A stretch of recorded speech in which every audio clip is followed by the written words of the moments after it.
Ever wanted to put yourself in a sci-fi movie scene or a tropical paradise without leaving your desk? Today, we're unlocking the magic of Capcut's green screen feature. First, open Capcut and start a new project. You'll need 2 clips your subject, filmed with a plain green or blue background, and the background you want to place them on. Select your green screen footage, and then tap the overlay option. This is crucial for layering your video. Now, drag your green screen clip so it sits directly above your chosen background clip on the timeline. With your green screen clip still selected, go down to the toolbar and find Cutout. Tap on it. Inside Cutout, you'll see Chroma Key. This is our key ingredient. Tap on Chroma Key.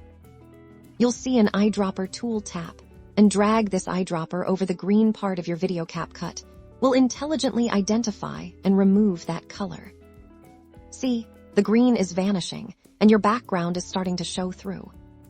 Sometimes, you might need to fine-tune. Use the intensity slider to make the removal cleaner, and the shadow slider to smooth out any remaining edges. Don't be afraid to play with these until it looks perfect.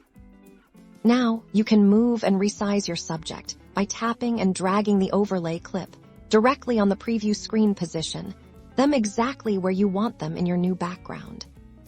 And there you have it. You've successfully used the green screen feature in Capcut to create stunning, immersive video effects. Now go out there and get creative.